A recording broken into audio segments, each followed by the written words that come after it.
Idzie? To... Bitex. Niespodzianka. I teraz proszę, idziesz do sklepu. Halo. Piwo pij. Halo. Chodź Chodź, no, pójdziesz do sklepu, kurwa, idziesz czy nie? czopkę zakładaj. Czapę masz tutaj. Czapkę, kurwa. No, chcesz No właśnie. kurwa ją zgubić znowu, kolejną? Masz. Dziękuję panie. Tu zakładaj czopkę. Ty. No chodź, idziesz czy nie dasz rady? Zakładaj czopkę. Mam no. radę. Wodę kup Robertowi. I sobie wyrobal weźmiesz. Kurwa, to mi zabrałeś czapkę. No dawaj, chodź. Idziesz do tego sklepu? Kurwa, weź się popraw tą czapkę. No chodź tu, masz też.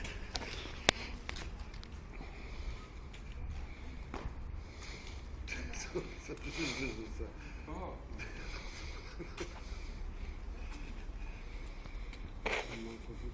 Pijesz piwo? Co mam Już kupić? nie dasz rady. Co mam kupić? Piwo, kurwa! Piwo! Wodę mineralną. Wodę mu mineralkę gazowaną. Ale jaką? Gazowaną. Z powrotem.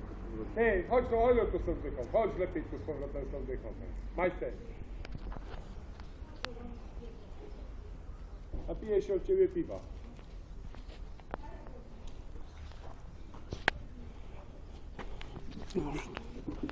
Daj, daj. Nie, to ja pójdę. Usiądź.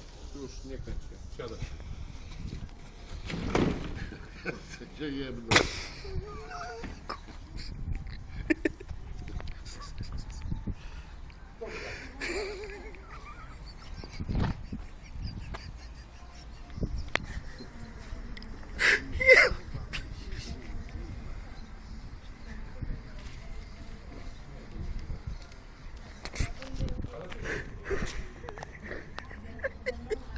Cheap.